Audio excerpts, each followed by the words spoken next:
Alright, so in today's video, I'm going to be answering the questions you guys asked me over on my Instagram. To make this video a little bit more interesting, every second question I answer, I have to change my camera angle. So let's see how hard this will make it for me. It definitely is. So let's start with the first question. Also, one thing I will say for this video is I will not be answering absolutely every question because there was over 100 questions asked, which is ridiculous, and that would take forever to make that video. So what I'm going to do is just answer all the non-repeat questions that haven't been answered by other people and are fairly easy to answer questions. Alright, so the first question is, why did I decide to go with Dayton Audio for just about everything in my system? And to answer that, Dayton Audio has just been one of those companies that offers great value for money. The products are relatively inexpensive and what you get for the money has been ridiculous. I'm extremely impressed with all the Dayton Audio stuff that I have in this system, and I'll continue to use Dayton Audio. However, I am testing the water with some other companies, but I'm yet to be as impressed with them as I am with Dayton Audio. So that answers question number 1. Alright, now so on to the second question. If I had enough money, what would be my dream system? So if I had all the money in the world and I could spend it on whatever speakers I wanted, I'd have a super amazing home theater, like an IMAX style theater. I would also have a hi-fi room for stereo listening, a huge PA room, and a massive amount of bass room. Just 4 rooms with speakers filled to their entirety of some of the highest quality sounding, some of the best surround sound, some of the lowest and loudest, and just everything like that. I'd have 4 systems for all of those different categories. So that answers question 2 as to what would I buy if I had all the money in the world to spend on speakers. I already greatly regret doing this change the angle every second question, but the next question is, would I upgrade my amps to something better? Now the CV2800s I have down there are awesome amplifiers. They provide way more power than I could ever need, and future plans maybe could be the perfect amount of power for subs coming. But I don't think I'd be upgraded to CV5000s. It's just a ridiculous amount of extra space, extra weight, extra power, and it's unnecessary because I don't have 10,000 watts RMS worth of subwoofers that need to be powered. So to answer that, with my receiver I'm happy, and with my power amps I'm happy, so I probably won't upgrade my amplifiers very soon. Will I be coming to Sydney sometime soon? That is the next question, question number 4. The answer to that is I am not too sure. I haven't actually been to Sydney in my life. I've obviously flown over New South Wales to go to Brisbane and Cairns and all that, and I have a video of me in Cairns, but I've never actually been into New South Wales properly. So I'm not sure about that, but I'd definitely be on the list of places that I'd like to go. Okay, so question number 5. This camera thing sucks. Gorilla Pods, especially the non-top of the line one, cannot hold my camera properly. What type of videos would I most likely want to move towards? I'd love to continue doing audio, mainly sort of as the channel, because that's how the channel started, and I'll continue to do audio. However, I would like to branch down maybe some sort of vlogging stuff, some car stuff and things like that. Especially when I'm in the rental, I'm not going to have too much to do with audio. The reason I'm considering selling my 212s is, 1, I'm going to do bigger, louder and better in the new house, and I can promise you that. And number 2, in the rental house, one of the things that I can get evicted for straight away is having a noise complaint. So I want to avoid the temptation of having a super powerful subwoofer in that house because I don't want to get kicked out of it because of excessive amount of noise. So that's probably why I'll get rid of the 12s, but bigger and better will come for those. But yes, for videos that I'd like to branch down towards, I'm thinking sort of vlog styles and things like that whilst we're up there. And obviously keeping some audio stuff coming because I know you guys like that. Question number 6 is, what are my future plans? They are top secret. Not telling anyone. However, I can tell you, you guys will love it, and it might be twice the power rating of what my Dual 18s were. Question number 7 are, what are my thoughts on vintage audio? Now, I've never actually had vintage stuff that is high-end, I guess. But I do actually like vintage gear. I reckon it's really, really cool. And I don't know, I've just always been one to buy stuff off the shelf. As you can see, my tower's just there. I've always been one person to like brand new stuff like that, but I can see the interest in vintage audio. I'd love to eventually get into it, maybe get some vintage speakers. But yeah, it's definitely something I'm interested in. I just don't actually have any of myself. Question number 8 is, can I do a house tour? Now, when we move out of this house here, I will most definitely do a house tour so you guys can see what this house actually looked like while I was living here, but without any furniture in there, so you can see the size of the house and what was where. so you guys can see that, because I see that is a question I get asked a lot in the comments, so I will definitely be doing that when we move out. Do I like Deli speakers? I have Deli Enter 1s at my computer, and they're probably the speakers that I've owned for the longest period of time now. So in answer to do I like Deli speakers, I most definitely do. They've been some of my favorite speakers to date, and I probably won't be getting rid of those anytime soon. Question 10, I believe it is, what is my opinions on Sundown Audio? Very big, very overpowered, very expensive. Don't get me wrong, great subwoofers, but I personally don't have an interest in them because I don't know, it's just not my personal style. I can see the attraction to them from other people's perspectives who just want amazing amounts of power, and that they are great for. However, for my use, I'd rather something a little bit more tamed, that sounds a bit nicer, and is a lot more affordable, because to get those things here to Australia is extremely costly. Next question is, how do I calculate speaker enclosures? Now, I personally don't calculate my speaker enclosures because I don't want to mess anything up.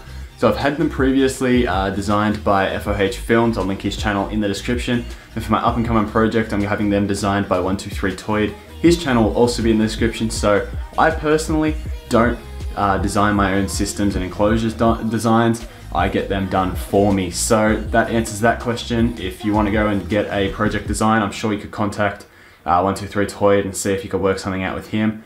But that's how I get my enclosures done. Question number 12, I believe this is how much does my system cost in energy? That is, I reworded that completely. I believe this system is actually relatively inefficient. It definitely is.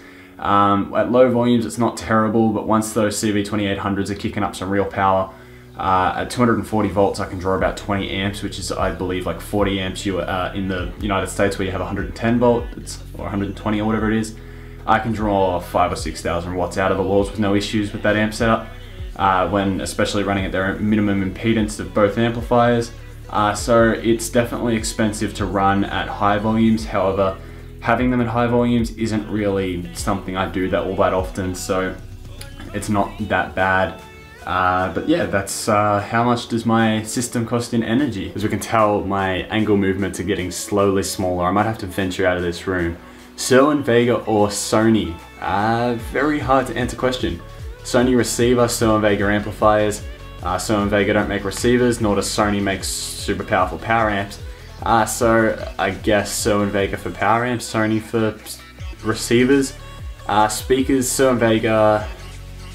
I'm not sure if I like the design or not, the pink surrounds and that, but I don't know. That's just not a question I can really answer. Have I done anything audio related in my car? No, not yet. I'm sure someone will explain the L plate rules for people who don't live in Australia. Basically, I have to drive with my parents in the car for like another year now.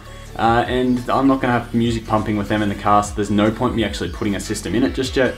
And when I do, it's probably just going to be a prefab sort of thing where I can get it installed professionally, bolt it all down so it's nice and secure. In case I did happen to have a car accident, touch wood, I don't want subwoofer boxes becoming projectiles through the car and taking my head out. So that's probably what I'll do for a car audio install. Audio on the run for me isn't something that's a super big interest.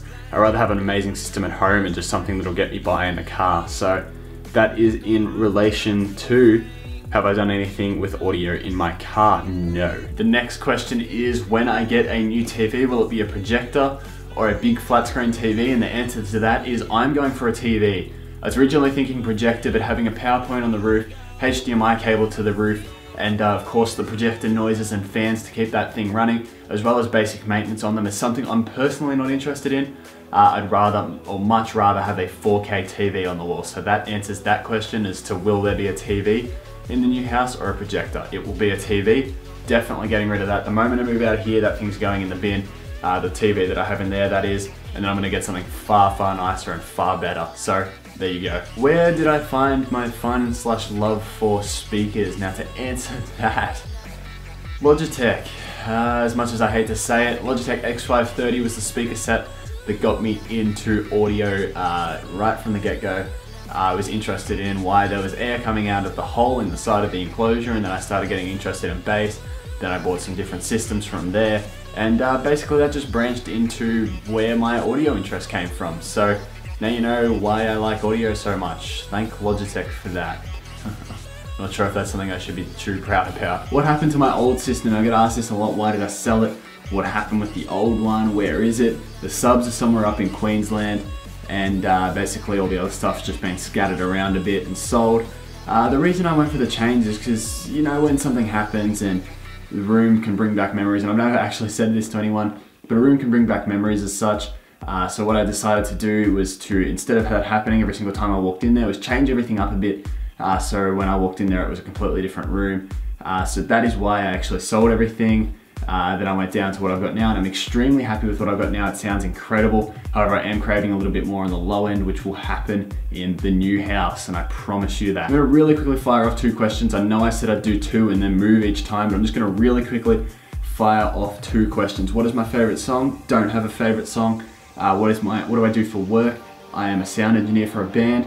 I also work part-time as a pool lifeguard. And 3, I do this for you guys. I do YouTube videos, and that also is part-time work for me. And that's basically what pays for my systems and all that. So they're my essentially three jobs that I do, which pays for everything I buy. Now into the garage with a variety of angles I can get are far greater, yet the acoustics are far worse. Have I ever had tinnitus, or however you pronounce it? I can't remember. I think that's more of a permanent thing. I've definitely had my ears ringing after 1 gig, and ever since then I've always worn hearing protection at a gig, purely because I want to protect my hearing.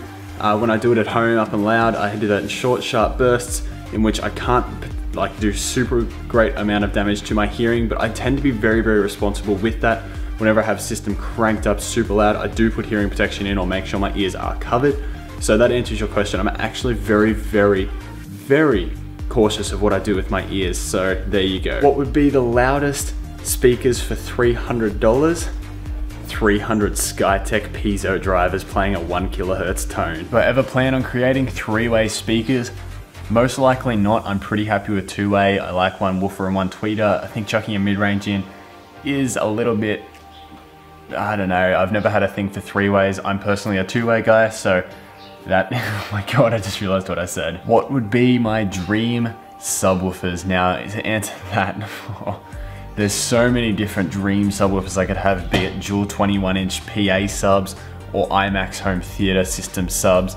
I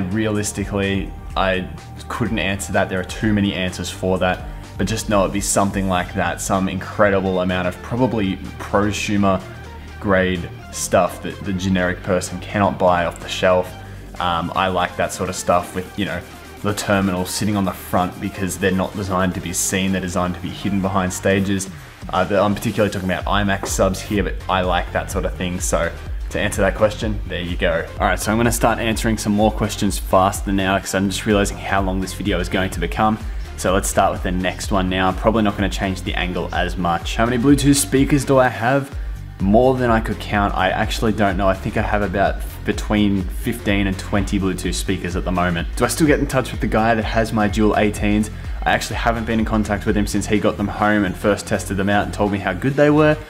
Since then, I haven't had any contact, but providing how well this video does and the amount of requests it gets, I might get in contact with him. So let me know in the comments if you want me to, and see if we can get some sort of demo clip of his system running. Logitech Z506 with 906 subwoofer, or Logitech 906 with Z506 subwoofer? Neither. Why did I get the reference HOs instead of the Ultimax 12s? Because I figured that they would, and you have had the question answered, and the guy that answered it is 100% correct. I expect them to be the sort of underdogs, which they exactly are. They take over twice their rated power daily, and they've been great subs. The Ultimax 10 I've had has been struggling a little bit when it gets close to its power rating, so I'm so glad I went for the HOs. So there's your answer. I figured the HOs would be sort of these little subs that no one really knew about, and they would outperform the Ultimaxes, and that they certainly did. What kind of cars do I like? I like Japanese JDM cars. That's personally my style of cars, my interest. I do actually like import cars as well. I don't mind Audis if I had to pick a European type car. But as far as that goes, like Australian and American cars, I'm not a big muscle car guy, but I don't know. That's my personal taste. You asked for it. JDM. Why would I sell my Dayton subwoofers? If you previously know, in one of my last videos, I mentioned that I might possibly be selling them. And in answer to that, upgrades. How did I first start making speakers? A Skytech 15-inch subwoofer in a terrible box. My dad and I came out here and built a subwoofer box for it. I used to have that for ages. That thing was actually really good. It's probably one of the most solid boxes I've ever built to date. Extremely overkill, but that's how I started, and I built some more systems from there with my dad, and then started to pick up how to do it myself, and then I've been doing it myself ever since. Have I ever tried Sonos? Now, it's a bit like Bose in my opinion. Expensive, not worth the money. You can set something up. I'm pretty sure Dayton even have now a system like that, where you can hook up good systems like my bedroom system. Not saying that Sonos isn't good. It's definitely good, very well engineered, but what I'm saying is for the price, you cannot get a Sonos system that outputs as much as those two 12s do for the exact same amount of price. So personally, I'm not a Sonos guy, but I can definitely see it being great if you have a lot of money to spend on it. What's my opinions on Sir Vega speakers? I think I said this earlier. I'm not a particular fan of the pink surrounds, but I think they'd be great. I've never actually heard a set of Sir Vega speakers in person. I'm pretty sure they're more sort of on the pro end, but they still look like home speakers.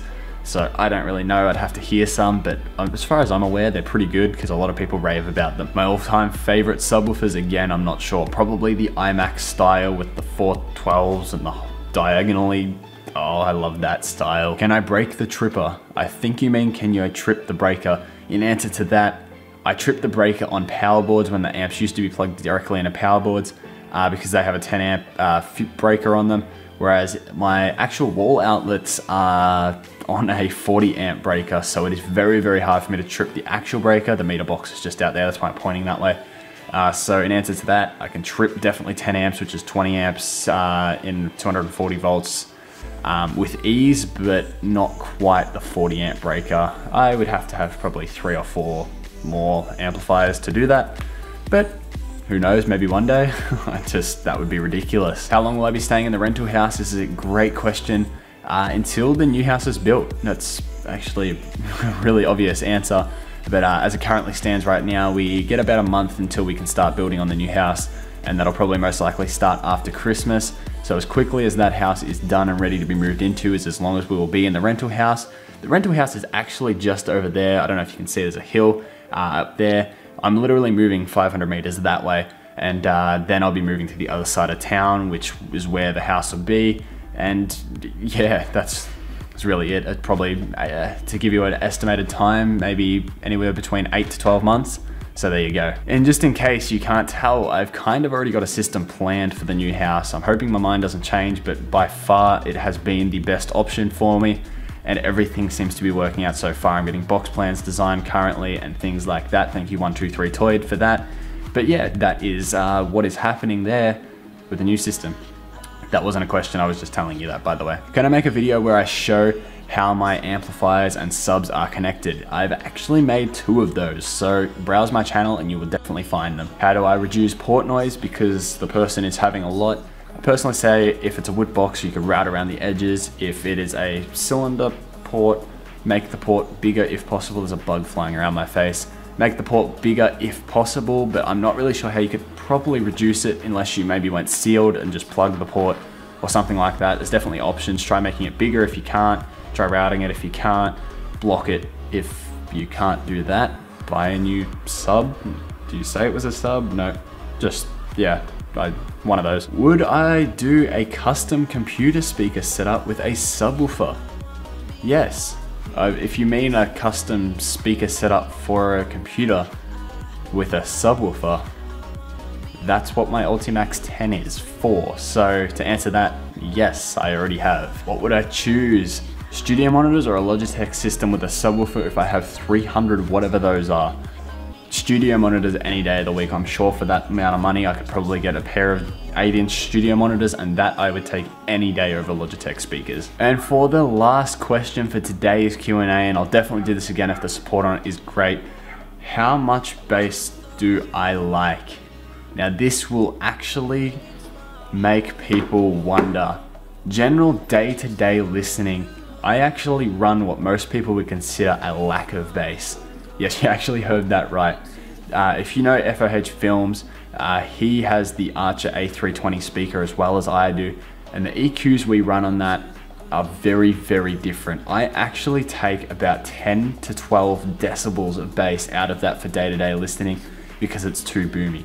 My general listening curve is pretty much a little bit less bass and it comes up for the mid-range, and I like bright sound. So general day-to-day listening, I actually like a little bit too little bass.